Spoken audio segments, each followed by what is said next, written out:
बिहार विधानसभा चुनाव की तारीखों की घोषणा के बाद महागठबंधन और एनडीए दोनों ही खेमों में सीट बंटवारे का फॉर्मूला अब तक तय नहीं हुआ है और इस वक्त सबसे ज्यादा चर्चा एलजेपी लोक जनशक्ति पार्टी रामविलास के प्रमुख केंद्रीय मंत्री चिराग पासवान को लेकर की जा रही है। बड़ी खबर मैं आपको बताने जा रही हूं। आज चिराग पासवान के पिता रामविलास पासवान की पुण्यतिथि है। चिराग पासवान ने अपने पिता और पूर्व केंद्रीय मंत्री रामविलास पासवान की तस्वीर सोशल मीडिया पर साझा की, उन्हें याद करते हुए और लिखा, पापा हमेशा कहा करते थे,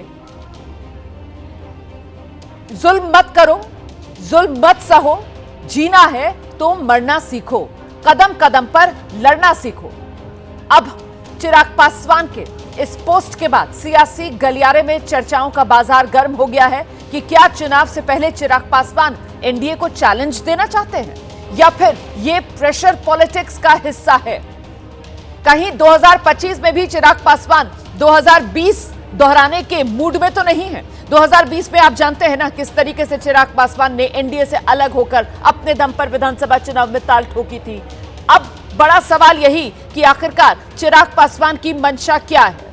ये जो सोशल मीडिया पर साझा किया है चिराग पासवान ने पोस्ट, उसके जरिए चिराग पासवान किससे क्या कहना चाह रहे हैं, किसे क्या संदेश देना चाह रहे हैं, जरा खुद पहले चिराग पासवान की जुबानी आप सुन लीजिए, उन्होंने क्या कहा है। अपने पिता के सपनों को पूरा करने के लक्ष्य को मैंने कभी टूटने नहीं दिया। उनके जाने के बाद विपरीत परिस्थितियां थी, पार्टी को अकेले चुनाव लड़ना पड़ा था 2020 में। उस परिस्थिति का भी मैंने मजबूती से सामना किया, अकेले चुनाव लड़ा। जो परिणाम बिहार की जनता ने दिए उन्हें सर आंखों पर रखता हुआ बिहार फर्स्ट, बिहारी फर्स्ट की सोच को मैं आगे बढ़ाता रहा। आज पुनः मेरे नेता की ये पुण्यतिथि हर लोक जनशक्ति पार्टी रामविलास के कार्यकर्ता के लिए एक संकल्प दिवस के तौर पर है।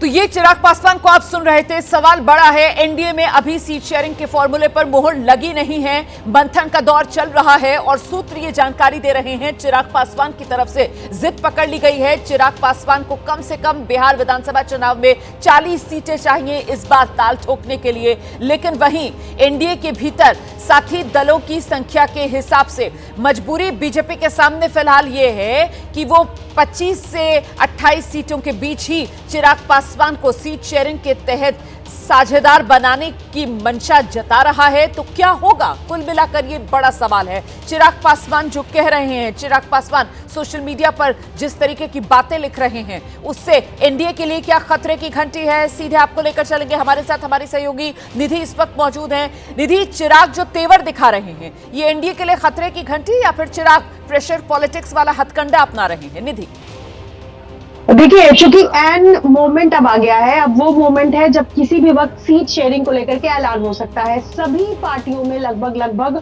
सीट शेयरिंग पर एक तरीके से कहा जाए तो सहमति बन गई है। सिर्फ चिराग पासवान की इकलौती पार्टी है जो जहां पर सीट शेयरिंग को लेकर करके अभी तक फाइनल मोहर नहीं लगी है और यही वजह है कि आखिर तक कितनी सीटें अपनी पार्टी के पाले में ला सकते हैं चिराग, इसी कोशिश में है। और अगर इसे इस तरीके से समझा जाए तो ये प्रेशर पॉलिटिक्स का ही हिस्सा है।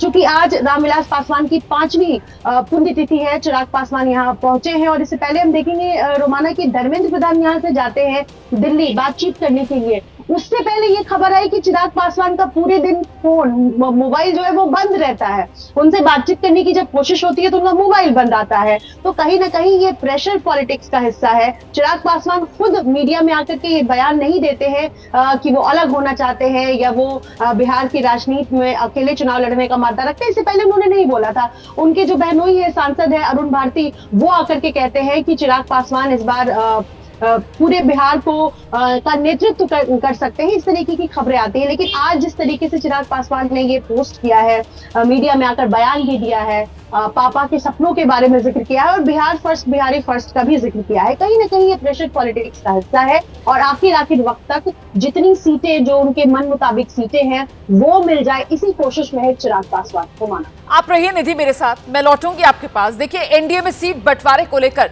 चिराग पासवान का ये जो बयान सामने आया है ना, कह रहे हैं अभी कुछ बताने का टाइम नहीं आया। ये चिराग पासवान कह रहे हैं समय आने पर ही बताएंगे।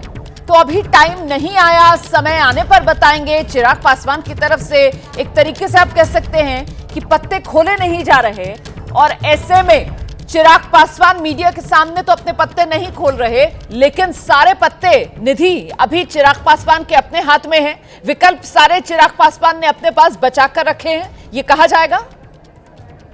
बिल्कुल, चिराग पासवान कहीं ना कहीं गाये बगाए इस बात का जिक्र जरूर करते हैं कि सिर्फ ऐसा नहीं है कि एनडीए में ही उनकी दोस्ती है, उनके लिए रास्ते हैं। बाकी जो अलग अलग पार्टियां इस बार चुनावी मैदान में उतरी हुई है, वो भी एक रास्ता है, एक जरिया है चिराग पासवान के लिए। और हम देखेंगे कि 2020 से 2025 में चिराग पासवान के लिए बिल्कुल अलग तस्वीर है। 2020 में उन्होंने अकेले चुनाव लड़ा था, बगावत की बिगुल उन्होंने फूंकी थी, और उनकी वजह से जेडीयू को कितना मेजर नुकसान हुआ था। लेकिन इस बार चूंकि तस्वीर बदली हुई, वो बार बार कहते हैं कि नीतीश कुमार हमारे मुखिया है, सब कुछ ठीक हो चुका है, लेकिन जिस तरीके से सीट बंटवारे को लेकर के अभी भी वो पेच फंसा हुआ है, जिस पर सहमति नहीं बन पा रही है। ये एक कोशिश है चिराग पासवान की आंख दिखाने की कि रास्ते अभी भी खुले हुए हैं और कभी कुछ भी राजनीति में असंभव नहीं है। आप बिल्कुल सही कह रही हैं। देखिए, नीतीश कुमार हमारे मुखिया हैं, इस तरीके के बयान चिराग पासवान की तरफ से दिए गए हैं, लेकिन नहीं भूलना चाहिए कि किस तरीके से खुद चिराग पासवान की पार्टी के भीतर से आवाजें बुलंद हुई और बड़े स्तर पर बुलंद हुई कि बिहार की कमान चिराग पासवान के हाथ में देने का अब समय आ गया है। युवा बिहारी, बिहारी फर्स्ट, इसकी वकालत लगातार चिराग पासवान करते आ रहे हैं। और महत्वपूर्ण यह हो जाता है कि अब ये सीट बंटवारे का मामला गठबंधन में गांठ के तौर पर उभर कर सामने आ सकता है क्या? क्योंकि विकल्प जिसकी हम बात कर रहे थे और जिस तरीके का बदलाव बिहार की राजनीति में निधि इस बार देखा जा रहा है, भाई नए प्लेयर्स बहुत आ गए ना। जनसुराज, प्रशांत किशोर, उनकी भी एंट्री हो गई है, और तारीफ करने में तो वो थकते नहीं है चिराग पासवान की। तो कुल मिलाकर बिहार में अभी वो कहते हैं खुला खेल फर्रुखाबादी, वो होना बाकी है क्या निधि?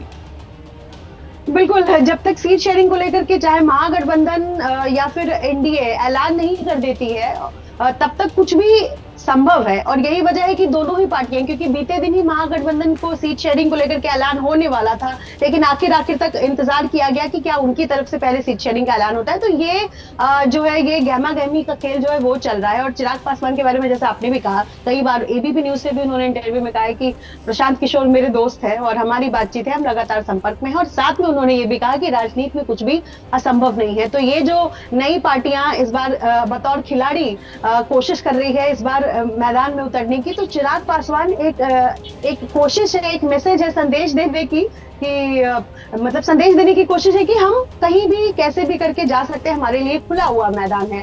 और पिछली बार से इस बार वो बार बार बिहार का ही जिक्र कर रहे हैं कि बिहार मेरे लिए बहुत ज्यादा महत्वपूर्ण है।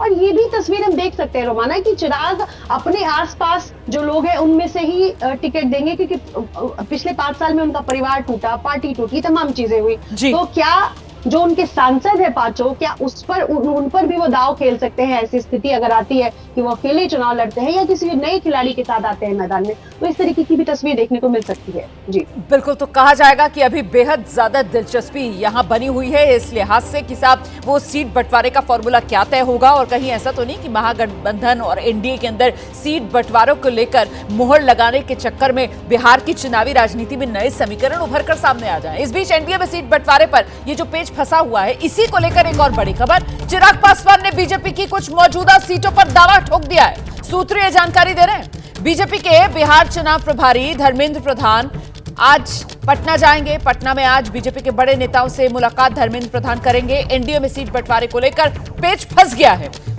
सुलझाने की कोशिश की जाएगी। आज दोपहर 1 बजे पटना में बीजेपी की एक आंतरिक बैठक संभव है। बैठक में बीजेपी की मौजूदा सीटों पर सहयोगी दलों के दावों पर चर्चा संभव है। आज शाम पटना में चिराग पासवान से बीजेपी के नेता मिल सकते हैं, ये जानकारी भी सामने आ रही है। सीधे आपको लेकर चलेंगे, हमारे साथ हमारे सहयोगी पवन गौर इस वक्त मौजूद हैं। पवन, तो मतलब अभी तक जो बात सामने निकल कर आ रही थी कि साहब संख्या के लिहाज से पेच फंसा हुआ है, लेकिन अब ये एक और एंगल जो आप लेकर आए हैं कि सिर्फ बात संख्या की नहीं है, बात उन सीटों की है जो अभी तक बीजेपी की सीटें रही हैं और उन पर चिराग पासवान की तरफ से दावा ठोका जा रहा है। पवन, देखिए, जाहिर तौर पर जिस तरह से चिराग पासवान की जो डिमांड है वो 40 से ज़्यादा सीटें अपने लिए मांग रहे हैं, क्योंकि अगर पिछले विधानसभा चुनाव की बात करें तो उसमें चिराग पासवान जो है वो एनडीए से अलग होकर चुनाव लड़े थे और अपनी वो सीटें, हालांकि एक ही विधायक जीता था, बाद में वो जेडीयू में शामिल हो गया। लेकिन इसके बाद में अगर बात करें तो इस बार अगर बीजेपी और जेडीयू और एनडीए गठबंधन में अगर चिराग पासवान शामिल होते हैं तो कहीं ना कहीं बीजेपी और जेडीयू को अपने खाते से उनको सीट देनी पड़ेगी। और ऐसे में चिराग पासवान ने कई सारी ऐसी सीटों की डिमांड कर दी है जिसमें कहीं ना कहीं या तो बीजेपी जीती हुई है या जेडीयू जीती हुई है। अगर उन सीटों की अगर बात करें तो बरहमपुर, गोविंदगंज, हिसुआ, ये ऐसी सीटें हैं जहां चिराग पासवान अपने उम्मीदवार उतारना चाहते हैं। इन सीटों पर या तो बीजेपी की जीती हुई है या फिर जेडीयू जीती हुई है, तो ऐसी सीटें हैं। इसी के चलते कल जब मुलाकात हुई धर्मेंद्र प्रधान और विनोद तावड़े की चिराग पासवान के साथ में, तो सीटों को लेकर चर्चा तो हुई कि कितनी सीटें आपको चाहिए। उसके अलावा यह बात भी थी कि कुछ बीजेपी की सिटिंग जो विधायक हैं, जो कि कोई भी पार्टी जो है, चाहे वो बीजेपी हो या जेडीयू हो, कोई भी पार्टी अपनी सिटिंग जो विधायक हैं वो सीट नहीं छोड़ना चाहेगी। और इसी के चलते पहले जब जेडीयू से बात हुई बीजेपी की तो सिटिंग विधायकों को लेकर भी चर्चा हुई। ऐसे ही चिराग पासवान के साथ भी जब बात हुई तो बीजेपी ये चाह रही थी जिन 5 जो लोकसभा सीटें जो चिराग पासवान जीते हैं वहां से जिन पर ज्यादातर जो सीटें हैं उन पर चिराग पासवान की पार्टी विधानसभा वाइज अगर देखें तो उन पर 22-23 सीटें ऐसी बनती है जहां चिराग पासवान की पार्टी नंबर 1 थी लोकसभा चुनाव के हिसाब से। तो उसमें बीजेपी चाहती है वो 22-23 सीटें चिराग पासवान को दे दी जाए, उसके साथ में 1-2 सीटें और चिराग पासवान को दी जाए, तो 25-26 सीट पर चिराग पासवान को सेटल कर दिया जाए। हाँ। लेकिन चिराग पासवान जो है वो चाहते हैं होने को तैयार नहीं है ना। चिराग पासवान के साथ मामला ये हो रहा है कि दिल मांगे मोर, और इसी मोह में इस पर चिराग पासवान गठबंधन के भीतर फंसे हुए नजर आ रहे हैं। इसीलिए सवाल ये कि अब वो बैठकों का दौर आज किस तरीके से आगे बढ़ेगा, इसको लेकर क्या जानकारी है ये भी बताइए। देखिए, जाहिर तौर पर क्योंकि कल भी जब बैठक हुई थी तो उसके बाद में ये खबर निकल के आई थी कि अभी सिर्फ पहली एक औपचारिक मुलाकात बीजेपी और चिराग पासवान के साथ में हुई है, उसके बाद में भी 1-2 बैठकें और हो सकती है। तो आज वो चुनाव प्रभारी धर्मेंद्र प्रधान और संगठन प्रभारी विनोद तावड़े दोनों जो है पटना जा रहे हैं और पटना पहुंचकर वो पहले बीजेपी के जो तमाम नेता हैं, वरिष्ठ नेता, उनके साथ मुलाकात करेंगे और चर्चा करेंगे कि कौन कौन सी सीट ऐसी है जिनको हम चिराग पासवान डिमांड कर रहा है, उन पर पार्टी का क्या स्टेटस है, पार्टी उनको चिराग पासवान को दे सकती है, नहीं दे सकती है। वो पार्टी के जो बिहार के जो वरिष्ठ नेता हैं उनके साथ चर्चा करेंगे और उसके बाद में संभवतः फिर से चिराग पासवान के साथ या तो पटना में बैठक होगी या फिर दिल्ली में मुलाकात होगी, क्योंकि चिराग पासवान की जो डिमांड है उनके साथ पहले बीजेपी अपने पार्टी के अंदर बातचीत कर लेना चाहती है, उसके बाद में फिर चिराग पासवान के साथ बातचीत करना चाहती है। तो अभी बैठकों का दौर जारी है, क्योंकि 17 तारीख जो है पहले चरण के मतदान के लिए आखिरी दिन है नामांकन के लिए, तो अब सिर्फ 10 दिन से भी कम का समय बचा है। ऐसे में पहले सीट शेयरिंग का फॉर्मूला तय करना है, उसके बाद में सीट तय करनी है और सीट तय करने के बाद में फिर उम्मीदवार तय करने हैं। तो बहुत ज्यादा वक्त बचा नहीं है, अगले 2 से 3 दिन के अंदर पूरी तस्वीर जो है वो क्लियर हो जाएगी। हालांकि आप बिल्कुल सही कह रहे हैं। देखिए, अभी चुनौती लंबी है। अभी तो सबसे पहले वो सीट बंटवारे वाला फॉर्मूला, उसके बाद सीट बंटवारे के फॉर्मूले के बाद किसके खाते में कौन सी वाली सीट जाएगी, फिर उम्मीदवारों के नाम का ऐलान। और ऐसे में ये तस्वीरें आपके सामने हैं। आज चिराग पासवान के पिता पूर्व केंद्रीय मंत्री रामविलास पासवान, जिनकी पुण्यतिथि है, और इस मौके पर चिराग पासवान पिता को श्रद्धांजलि देते हुए साथ में उनकी मां भी यहां नजर आ रही हैं। और यही वो मौका जब चिराग पासवान ने खुलकर अपने मन की बात कही है, और ये कहते हुए अपनी मन की बात कही है कि पापा कहते थे, पापा हमेशा कहते थे, जुर्म करो मत, जुर्म सहो मत, जीना है तो मरना सीखो, कदम कदम पर लड़ना सीखो। वही अपने पिता की कही बात, अपने पिता की दी सीख दोहराते हुए चिराग पासवान बिहार के इस चुनावी माहौल में अपना राजनीतिक दबदबा स्थापित करने की जुगत करते नजर आ रहे हैं। फिलहाल ये तस्वीरें आपके सामने हैं, श्रद्धांजलि अपने पिता को देते हुए चिराग पासवान। इस बीच एक और बड़ी खबर का हम रुख करने जा रहे हैं। बिहार विधानसभा चुनाव से जुड़ी बड़ी खबर आपको बता दें, कांग्रेस की केंद्रीय चुनाव समिति की बैठक होनी है। सूत्रों के हवाले से यह बड़ी खबर सामने आ रही है। 50 सीटों पर उम्मीदवारों के नाम का ऐलान हो जाएगा। सूत्र ये बता रहे हैं कि इस 50 सीटों पर उम्मीदवारों को लेकर मंथन किया जाएगा। माफ कीजिएगा, अभी नाम का ऐलान नहीं, अभी पहले मंथन होगा। कांग्रेस की केंद्रीय चुनाव समिति की यह बैठक है। 50 सीटों को लेकर उम्मीदवारों के नाम पर मंथन होगा। वर्चुअल बैठक में मल्लिकार्जुन खड़गे, राहुल गांधी मौजूद रहेंगे और दोपहर 2:30 बजे ये अहम बैठक होनी है। सीधे आपको लेकर चलेंगे, हमारे साथ हमारे सहयोगी दीपक रावत इस वक्त मौजूद हैं। जरा दीपक से ही जानते हैं। दीपक, ये जो खबर आ रही है 50 सीटों पर उम्मीदवारों के नाम को लेकर मंथन किया जाएगा, मतलब कहीं ना कहीं महागठबंधन के भीतर वो सीट शेयरिंग वाला फॉर्मूला, उस पर एक सहमति बन गई है। 50 सीटों पर उम्मीदवारों के नाम पर मंथन से तो यही बात समझ में आती है दीपक। जी बिल्कुल रोमाना, जहाँ तक चर्चा है कि आज शाम तक शायद महागठबंधन भी अपना सीट शेयरिंग का फॉर्मूला जो है वो अनाउंस कर दे, इस बात की बड़ी चर्चा है। लेकिन इसके साथ साथ कांग्रेस की जो केंद्रीय चुनाव समिति है उसकी बैठक आज होने जा रही है। दोपहर 2:30 बजे ये बैठक होगी। हालांकि वर्चुअल मोड पर बैठक है, वो इसलिए क्योंकि मल्लिकार्जुन खड़गे जो कांग्रेस के अध्यक्ष हैं, उनकी तबीयत पिछले कुछ दिनों से ठीक नहीं चल रही है। वो यहाँ है नहीं, दिल्ली में, बेंगलोर में है, तो वहीं से ही वो वर्चुअल माध्यम से जुड़ेंगे। राहुल गांधी भी विदेश से लौट रहे हैं, ऐसे में वो भी वर्चुअल मीटिंग में ज्वाइन करेंगे। और माना यह जा रहा है कि पिछले दिनों जिस तरीके से लगातार बैठकिंग का दौर चला कांग्रेस में, और उसके बाद कुछ नाम तय किए गए हैं, उन तय नामों को आलाकमान के सामने रखा जाएगा। ये कहा जाएगा कि ये नाम हैं जो कि इन सीटों पर जीत हासिल कर सकते हैं, तो उन नामों को सामने रखा जाएगा, उस पर आलाकमान की मोहर लग जाएगी। और एक चर्चा ये भी है रोमाना कि आज देर शाम तक शायद कांग्रेस अपनी पहली लिस्ट भी जारी कर दे। हालांकि उसमें नाम बेहद कम होंगे, 10 से 15 नाम हो सकते हैं, लेकिन पहली लिस्ट भी कांग्रेस देर शाम आज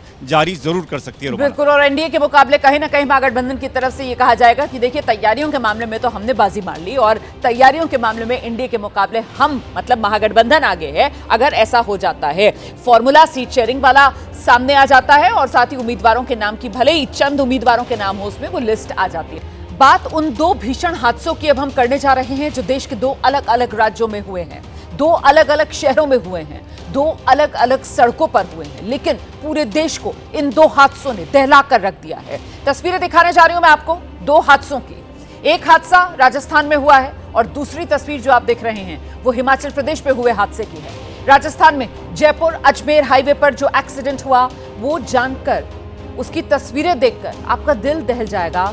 दूदू में हुई दुर्घटना में एलपीजी सिलेंडर से भरे ट्रक को केमिकल से भरे एक टैंकर की टक्कर हुई और फिर एक के बाद एक सिलेंडर ब्लास्ट शुरू हो गए।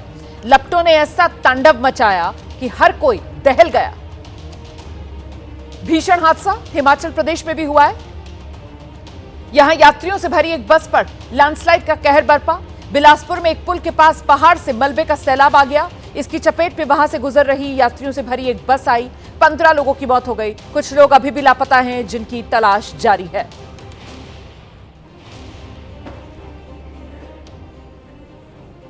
तो आइए अब पहले बात उस भीषण हादसे की करेंगे जिसकी खबर ने, जिसकी तस्वीरों ने पूरे देश को दहला दिया। यह हादसा राजस्थान में हुआ है। दहलाने वाली तस्वीरें आपके सामने हैं। हर शख्स जिसने इन तस्वीरों को देखा उसकी रूह कांप गई। धमाके ऐसे हो रहे थे मानो ये कोई हादसा नहीं हो बल्कि बम धमाके हो रहे हों। बिल्कुल इस तरीके की आवाजें थी, इस तरीके के आग के गोले रह रह कर उभर रहे थे। धमाकों की आवाज मैं आपको भी सुनाऊंगी। धमाकों के साथ उठती आग की तस्वीरें भी आप देख रहे हैं। ऊंची ऊंची लपटें।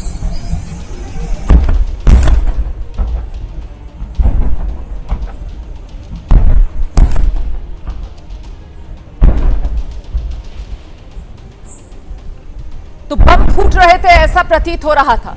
आग के गोले आसमान तक उठ रहे थे, ये नजर आ रहा था। कई किलोमीटर दूर तक के दायरे में दहशत इस हादसे को लेकर, लोग दहल गए। तस्वीरें बिल्कुल वैसी थी जैसे बीते कई महीनों से रूस और यूक्रेन, इजरायल हमास के बीच जंग से आ रही हो। ऐसा लग रहा था जैसे किसी फाइटर जेट या ड्रोन से बमबारी की गई, लेकिन ये कोई हमला नहीं था बल्कि जयपुर अजमेर हाईवे पर वो भीषण सड़क हादसा था जिसने यहां इस पूरे इलाके में लोगों को डरा डाला। आसमान में उठती भयंकर आग के गोलों की ये तस्वीरें, एक के बाद एक धमाकों की आवाज, कई किलोमीटर दूर तक से नजर आ रही ये तस्वीरें, आग की लपटें, धुएं का गुबार, ये सब उस तबाही की गवाही है जो राजस्थान के दूदू में हुई। जयपुर से करीब 70 किलोमीटर के फासले पर यह हादसा हुआ और इसने सभी को झकझोर कर रख दिया। भीषण हादसा, तस्वीरें खुद इस हादसे की गवाही दे रही हैं कि कितना भीषण ये हादसा था।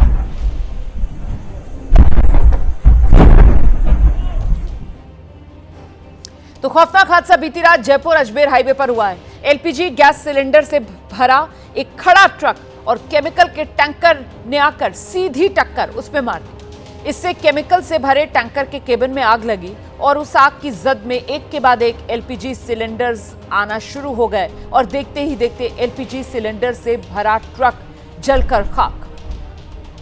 एक के बाद एक सिलेंडर फट रहे थे। कुछ सिलेंडर 500 मीटर दूर खेतों तक में जाकर गिरे, मतलब बाकायदा ब्लास्ट हो रहा था। उछल उछल कर दूर दूर तक ये आग के गोले बनकर जा रहे थे। धमाकों की आवाज भी कई कई किलोमीटर दूर तक सुनाई थी।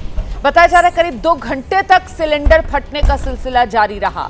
हाईवे पर हड़कंप मच गया, अफरा तफरी मच गई। दमकल की 20 गाड़ियां मौके पर पहुंची। कई घंटों की मशक्कत के बाद किसी तरीके से ये आग पर काबू पाया गया। ट्रक में करीब 330 सिलेंडर थे। आग लगने के बाद एक 200 सिलेंडर फट गए।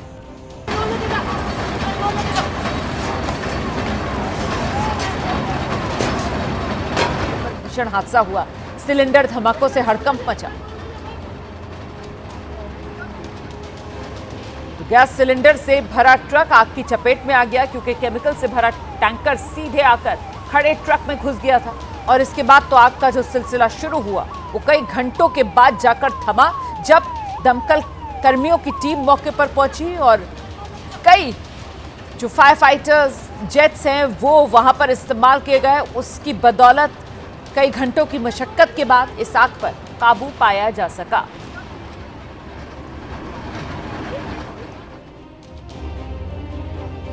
दरअसल जयपुर अजमेर हाईवे पर ये जो भीषण हादसा हुआ, इसके बाद अफरा तफरी मच गई थी। जब सिलेंडर फटने लगे तो आग और धमाकों की आवाज इतनी भीषण थी कि आसपास ढाबों पर लोग जो खाना खा रहे थे वो डर गए। उन्हें लगा पता नहीं क्या हो गया, बमबारी हो रही है, किसी ने बम बरसा दिए। तस्वीरें हाईवे पर एक ढाबे के सीसीटीवी की है। हादसे वाली जगह के बेहद करीब था ये। बाहर ट्रक और टैंकर की टक्कर हुई और फिर आग लगने के बाद जो जोरदार धमाकों का सिलसिला शुरू हुआ, उस वक्त ढाबे में खाना खा रहे लोग देखिए कैसे डर गए, दहशत में आ गए, अपनी जान बचाने के लिए भागने लगे। अजीब अफरा तफरी का माहौल था। किसी को समझ में ही नहीं आया शुरू में कि हुआ क्या है।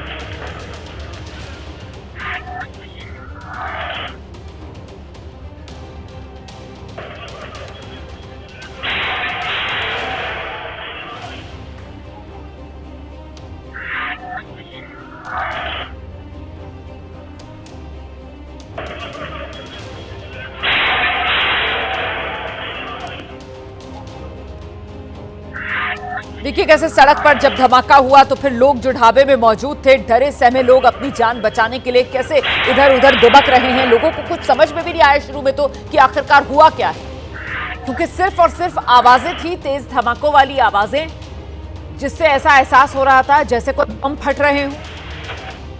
रात के अंधेरे में सिलेंडर में धमाकों से जो दहशत फैली, अंधेरा छटते ही रात में हुई तबाही की तस्वीरें फिर सामने आई और ये बता रही है कि हादसा कितना भीषण था, कितना भयंकर था। ये वो तस्वीरें हैं जो आप देख रहे हैं दिन के उजाले में। अब देखिए जरा ये तस्वीरें, ये वो टैंकर जिसमें केमिकल भरा हुआ था, टैंकर का हाल देख लीजिए क्या हुआ है। और सीधे आकर ये टैंकर घुस गया उस ट्रक में जिसमें एलपीजी सिलेंडर भरे हुए थे और उसकी तो आप तस्वीर ही नहीं समझ पाएंगे, क्योंकि सिलेंडर में जो एक के बाद एक ब्लास्ट होना शुरू हुआ और जब सिलेंडर में ब्लास्ट हो रहा था, जो आग लग रही थी, आप समझ सकते हैं तापमान कितना ज्यादा रहा होगा। देखिए कैसे यहाँ जो पूरा लोहा है वो भी इस आग ने पिघला दिया, सब कुछ तहस नहस।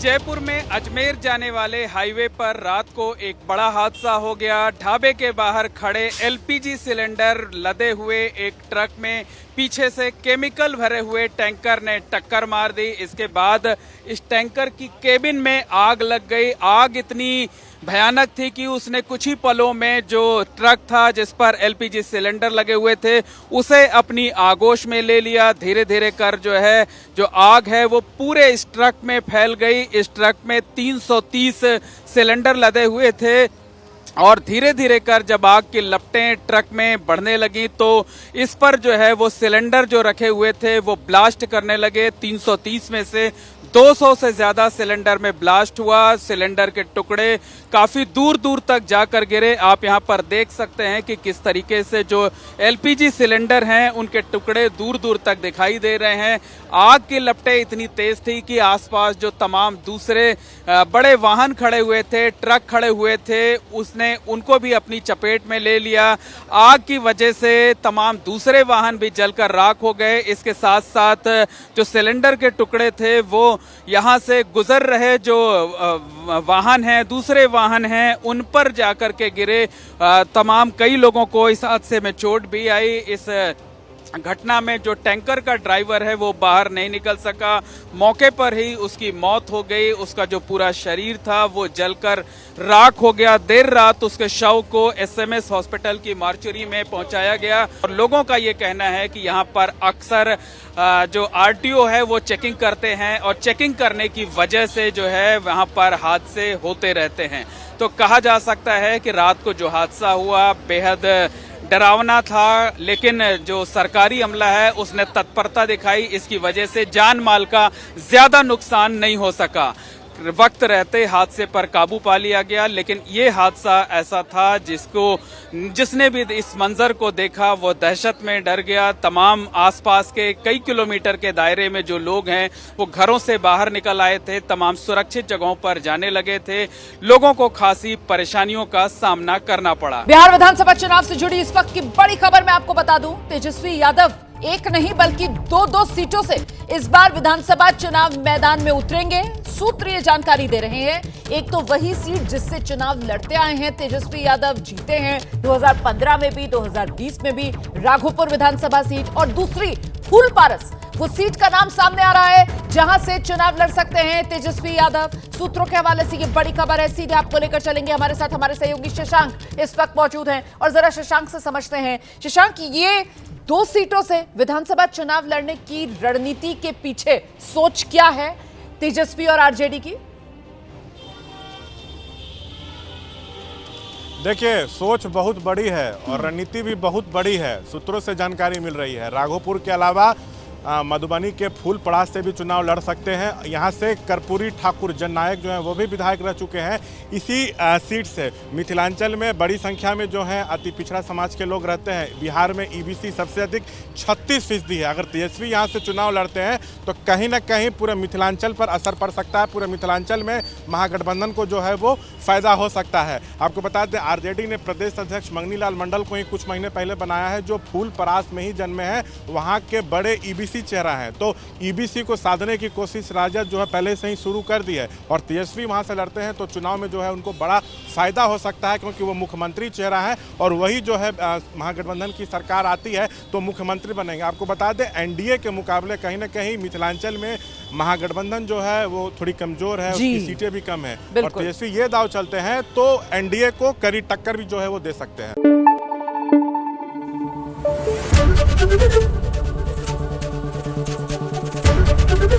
एबीपी न्यूज आपको रखे आगे।